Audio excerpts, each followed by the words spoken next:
May 1945. A battered column inches across the shell-pocked fields of Normandy. The war's final echoes, sporadic gunfire, church bells, the crackling voices of ceasefire radios fill the air. Under a battered flag, jeeps lead the way for supply trucks, ambulances, and finally thousands of soldiers heading not forward, but home. Private Frank Elliott stands beside his jeep, boots muddy, eyes hollow after months of fighting. Their orders: stand down, help secure any remaining pockets, prepare for occupation and recovery. Throughout war-torn Europe, tens of thousands of jeeps remain behind, on blasted bridges, in ruined hamlets, inside churchyards now ringed by spent cartridges and silent tanks. Some are fresh from the assembly line, olive paint still sharp. Others are scarred, patched with mismatched doors and rusted hardware, vehicles that outlived 3 crews and changed hands more than once. Local civilians stare at these machines with awe and curiosity. In villages from France to Poland, Spanish farm towns to Italian hills, the Jeep's reputation grows. The little truck that never quits, the car that found every road. The war machine rests in orderly rows near depots. Mechanics check each Jeep, some with engines still warm from the last drive to the front, others that survived not just the war, but the miles of hard, improvised use between battles. Military planners debate their fate. Some Jeeps are reserved for peacekeeper convoys and reconstruction teams, others slated for auction or swap, their cargo of hope now more valuable than their steel. The Army issues leaflets to Allied and liberated governments. Available light 4x4 utility vehicles, proven reliable, requires only modest fuel and simple maintenance, transportation for a new age. Across rail platforms from Belgium to Bavaria, families or returning POWs, Red Cross nurses and aid workers glance at rows of Jeeps and wonder, could these machines now bring a better future instead of more war? A world in ruins, the need for wheels. By summer, civilians emerge from cellars and wreckage with dreams of rebuilding. Jeanette, a baker's widow in Brittany, stares at her fallen bakery and dreams of a delivery run into the city. Villagers in the Dolomites, cut off from supplies, hope some Jeep can bring bread and medicine over mountain passes that oxen cannot traverse. In the Netherlands, a young orphan named Willem watches British engineers strip military markings from a Jeep, repaint it in white with a red cross. Jeeps become symbols, not just of liberation, but of possibility. Children climb up on hoods, pretending to drive through imaginary fields. Old men recall the days when nothing moved on 4 wheels that wasn't followed by artillery. First steps into civilian hands. It is not instant, nor easy. Surplus auctions fill with hopeful buyers, farmers with battered banknotes, businesswomen ready to bargain, black marketeers with a flair for paperwork. Some Jeeps go cheaply, passed for salvage, only to be welded back to life in village workshops. Others are bartered, 1 spare chassis here, 2 barrels of potatoes there, until, bit by bit, they populate the back roads of Europe and Asia. The first civilian drives, a tangled affair of paperwork, insurance, and jury-rigged repair, become legend.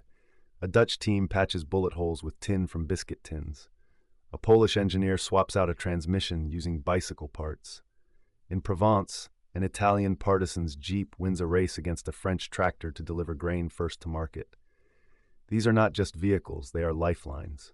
A new kind of hero. By year's end, more than 20,000 demobilized Jeeps are on farms, forests, city streets. Some barely look military anymore, painted in family colors, patched with planks, filled with crates, children, and livestock. A farmer in Normandy hauls hay up a muddy hill. I drove them with shells in the air. Now I drive them for my children's bread. Jeep clubs sprout in England, Italy, and the Low Countries. Mechanics gather, share tips, stories, spare parts, and dreams for new adventures. The myth grows. If the Jeep could survive the war, anything is possible. The world is learning how to build again. 1 rough trail, 1 plowed field, 1 delivered child at a time. And the little Jeep, survivor of battles, is there at every step. From rubble to rice fields, the Jeep crosses borders. By late 1945 and into 1946, the exodus begins. Flat cars loaded with surplus Jeeps roll east into Poland, south to Yugoslavia, across France and the Low Countries. In battered Italian cities and on bridges over the Rhine, former GIs supervise exchanges, some official, some not so much, as local civilians and demobilized partisans liberate their own 4-wheel friends. The Jeep quickly becomes currency and lifeline. In Germany, Red Cross nurses load Jeeps with antibiotics and dressings for ruined hospitals. In Czechoslovak and Hungarian towns, teachers and mayors commandeer worn Willys for mobile classrooms and post-war elections. Across the Channel, enterprising Brits disassemble Jeeps, convert them into farm haulers and the first rural taxis. A Birmingham tractor builder draws blueprints inspired by surplus Jeeps, visions that will soon roll into the Land Rover. Innovation in the face of scarcity. On the steep roads of Provence and the Pyrenees, resourceful mechanics adapt Jeeps for vineyard work, sowing seeds and hauling barrels of wine, replacing mules their families lost to the occupation. Eastern Poland sees farmers use Jeep axles and gearboxes to power threshers and water pumps. Bakers mount bread ovens on Jeep trailers, making dawn deliveries to villages unreachable only weeks before. Greek islanders, plagued by landslides and famine, requisition abandoned Jeeps for coastal rescue, ferries, and as improvised ambulances, at last bridging gaps that centuries of isolation couldn't fix. Asia, from jungle war to rolling progress, India, Burma, and China, residual stockpiles of army Jeeps are sold, swapped, or gifted at embassies and UN aid depots. Burmese teak loggers, Burmese farmers, and Sikh engineers seize on the Jeep's toughness, making cross-country deliveries over monsoon-wrecked trails. In Malaysia, Filipinos, and Indonesia, US and Australian motor pools sell surplus to local cooperatives. The Jeep inspires the jeepney, an explosion of creativity as Filipinos rebuild, redecorate, and expand ex-army frames to become vibrant, iconic people haulers. Bright colors, chrome, canopies, extra benches, the old war machine becomes a vehicle of family, festivals, and community. Across the Himalayas, Tibetan and Nepalese guides use Jeeps where once only yaks trod, carrying medicines, missionaries, and harrowing stories of mountain rescues. Africa and the Americas, an export of hope. In French North Africa and Egypt, Jeeps are sometimes the only 4x4s around. Government surveyors, relief teams, and doctors run their machines 20,000 kilometers before the first major overhaul. Where steam tractors choke and lorries sink, the Jeep floats over dunes, through wadis, over root-choked jungle trails. In rural Brazil and Colombia, Jeeps are campesino companions, hauling coffee beans, transporting midwives to hillside births, and carrying soccer teams to the next district, over washed-out rivers. From Canada to Patagonia, would-be ranchers and timbermen scour catalogs for GI surplus, drilling new axles, building water tanks, and turning the Jeep into the world's first truly global all-purpose vehicle. New jobs, new dreams, people and the Jeep's adopted role. In Belgium, a young woman named Renee takes up her late father's job as a postal carrier, buckling her baby in a basket beside the clutch lever. In the Dutch polderlands, a Jeep pulls a broken plow, earning the nickname windmill tractor. In Hungary, young Roma families pack up their lives and resettle in villages made reachable only after the marshes are finally tamed by Jeep. In Japan, engineers study American Jeeps, repurposing the chassis to build fire trucks and the first rural buses. Across the world, former soldiers teach their children to drive. You steer it, you fix it, you trust it, says one Welsh miner, passing down the family Jeep as an heirloom. Seeds of a new automotive era. By 1948, the seeds sown by civilian Jeeps flower everywhere. Willys launches the CJ civilian Jeep, a direct outgrowth of the war's adaptable workhorse. Rover releases the first Land Rover in Britain, sturdy, no-nonsense, and inspired by a staff Jeep left on a Welsh beach. Japan, France, the Soviet Union, Australia, all debut their own 4x4s, tracing a lineage right back to the muddied heroes of Europe's ruined fields and Asia's lost highways.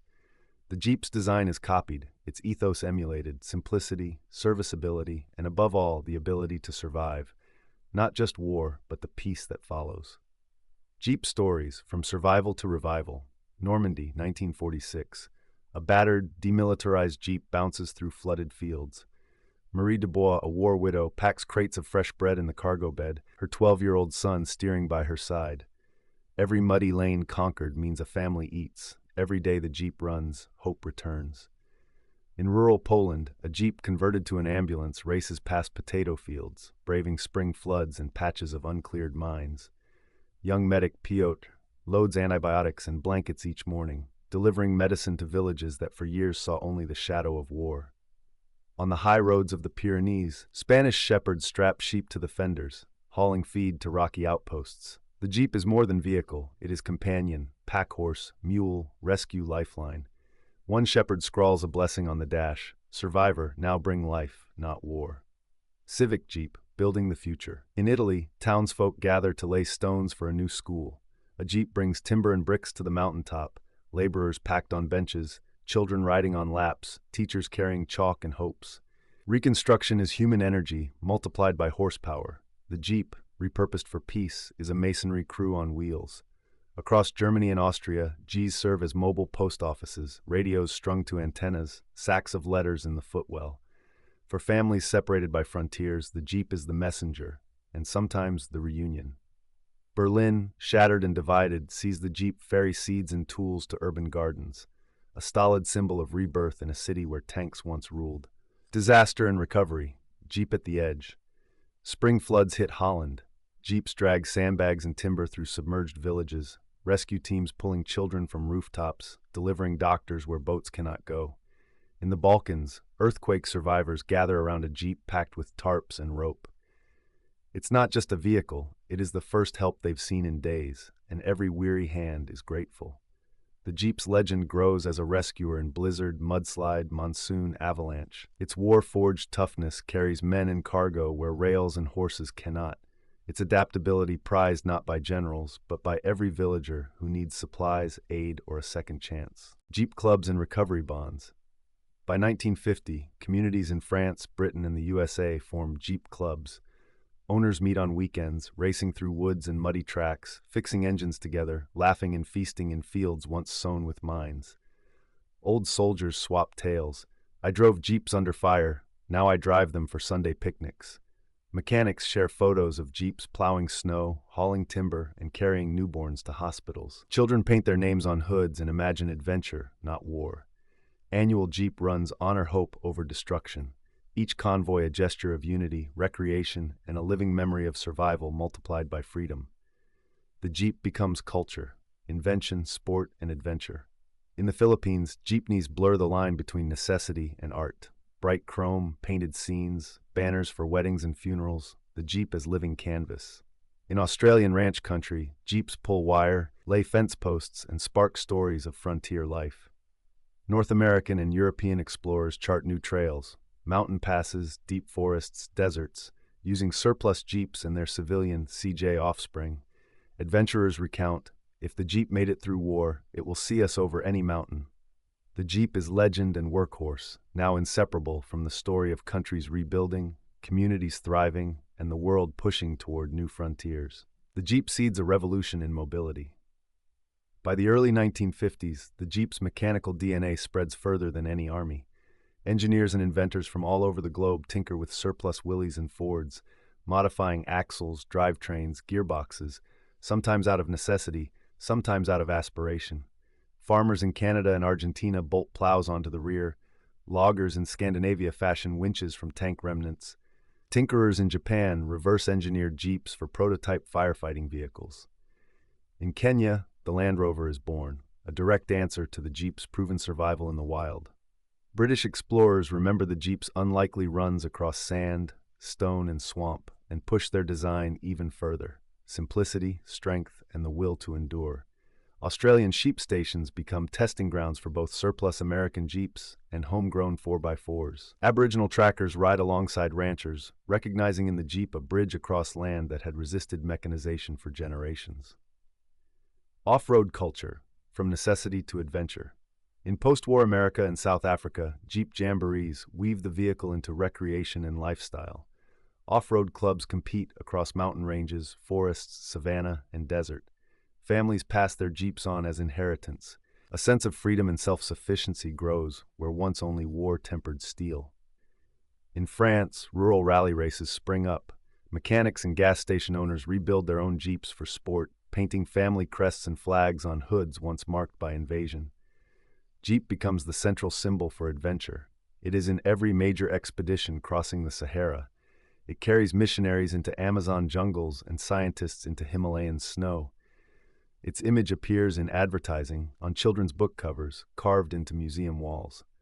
Children of the Jeep, design, and industry. Throughout Asia, India, Japan, Indonesia, and the Middle East, local manufacturers buy up Jeep surplus and build new generations of vehicles for police, forestry, fire departments, and construction crews.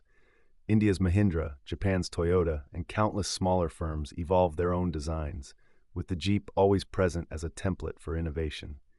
In Germany, Mercedes engineers study war-used Jeeps to build early military G-Wagons. Brazil's Troller adapts the Jeep's famous coil spring setup for rural ambulances. As new industries bloom, the Jeep evolves. Diesel engines, 4- and 5-speed gearboxes, hardtops, luxury trims, even camper conversions. The world's first people-mover jeepneys in Manila, the French Dauphine Jeep for mountain mail. Every decade sees a new twist, yet each iteration is rooted in the post-war Jeep's toughness, adaptability, and work ethic. Community, how the Jeep shapes generations. Off-road and utility clubs grow millennia-old bonds between strangers. Retired soldiers, farmers, surveyors, and young parents form a new culture. Work hard, help rescue, teach the next generation to repair, drive, and respect the land. In rural Russia, Jeeps run on river ice. In Patagonia, they deliver doctors. In the Middle East, they chase gazelles and police remote roads. A boy in Norway, the child of refugees, learns to drive on a Jeep his father rebuilt from 2 wrecked Willys. In Tanzania, a family celebrates a birth in the Jeep's bed, grateful to reach the hospital in time. Jeep owners share stories of surviving hurricanes, fording floodwaters, crossing desert where paved roads end. A myth forms: if you have a Jeep, you always have a way. Enduring symbol, from military to everyday strength. By the 1960s, newsreels and travelogues filmed Jeeps crossing every continent. World leaders and royalty ride in Jeeps to disaster zones. School children in Peru watch their teacher's Jeep roll up, trailing books and soccer balls. Designers reference the Jeep's profile for new cars and trucks, the rugged lines, open feel, practical interiors. In pop culture, Jeeps appear in movies about exploration, romance, and family resilience. No longer a war machine, but now a symbol of independence, courage, and rebirth. Annual gatherings in North America, Europe, and Asia celebrate the Jeep's legacy. Families gather at trails once haunted by armies, now alive with laughter, campfires, and the smell of restoration oil. The Jeep stands for survival, rebuilding, and the promise that any ruin can become a place of hope. The Jeep's journey between old wars and new roads. As the 20th century turns to the 21st, Jeeps and their descendants traverse every conceivable landscape, driven by grandfathers who remember the war, parents who remember rebuilding, and children who dream of freedom on trails, fields, and city streets. Family stories intermingle with legend. My father crossed Germany in a Jeep filled with orphans and hope. Even after the minefield, our village was first to see fresh bread, delivered by Jeep. We marked wedding days and homecomings with rides in the old Jeep, its dashboard covered in names and dates. Across continents, Jeep clubs organized charitable expeditions, delivering medicine, planting trees, ferrying aid to disaster zones after floods, earthquakes, blizzards, and fires. The Jeep's enduring presence means that every new crisis finds old wheels turning, volunteers braving rough roads to supply remote places. Modern innovation. The Jeep inspires the future. Automotive factories from Detroit to Tokyo to Stuttgart honor the spirit of the wartime Jeep in every new 4x4, off-roader, adventure van, and utility truck. Land Cruiser, Defender, Wrangler, G-Wagon, Jimny all draws blueprint: compact, robust, repairable, and practical. Hybrid engines, electric drivetrains, GPS navigation for wild trails. Yet the core idea remains, born from the dust and demands of post-war life. Young engineers restore classic Jeeps for urban commuting and mountain exploration. Designers use the squared silhouette and flat fenders in everything from pickups to electric SUVs. The Jeep's success becomes the world's expectation. Vehicles must endure much, but they must also serve, rescue, and connect. Peace, progress, and the Jeep as symbol. Decades after surrender, ex-soldiers from both sides meet as friends at Jeep rallies, peace commemorations, and village markets. Children climb into restored Army Jeeps beside former adversaries, who work together repairing the very machines once used in combat. Teachers drive Jeeps into forgotten villages with school books and soccer balls, reminders that mobility can dissolve the barriers of conflict and poverty. In lands torn by new strife, UN convoys use modern jeeps and their kin to shelter refugees, close gaps between aid and need, and keep the promise that where there is a road, there is hope. Ceremonies of memory, honoring the jeep's legacy. In Normandy, Tuscany, and Berlin, restored military jeeps joined parades and remembrance rides, drivers waving to crowds that remember not just battle, but resilience. Jeep museums pop up in Poland, the USA, the Philippines, and France, filled with photographs, medals, clipped stories. The Jeep that delivered newborn twins in a snowstorm, the Jeep that saved a harvest, the Jeep that was rebuilt after 3 generations, the Jeep that outlasted 4 owners and still climbs hills. Veterans teach young mechanics the 3 tools every Jeep owner needs: a wrench, a story, and a friend. The spirit endures, a universal message. In every culture where Jeeps found new life, a simple truth persists. What was once meant for war, when given to people rebuilding their lives, becomes something more: a lifeline, a symbol, a community's heart. School children in Nepal, Tanzania, and the Rockies ride Jeeps into their futures. Elderly drivers steer Jeeps slowly through land they first crossed in war. The Jeep's journey, from battlefield to bread van, from rescue wagon to off-road icon, stands as a testament. Resilience is found not just in steel and wheels, but in the souls of those who take what remains and find new roads. The Jeep went home after the war. Where it rolled, seeds took root, villages revived, families began again. From every ruined city and hungry field, the Jeep carried more than cargo. It carried the world forward, proving that hope can run on 4 wheels and the courage of those who dare to drive. Today, every Jeep is a reminder. After destruction, after fear, after the dust settles, what matters is where you go, who you help, and how you rebuild. From battle, a legacy; from peace, a legend. Forever forward, no matter how rough the road, the Jeep remains ready.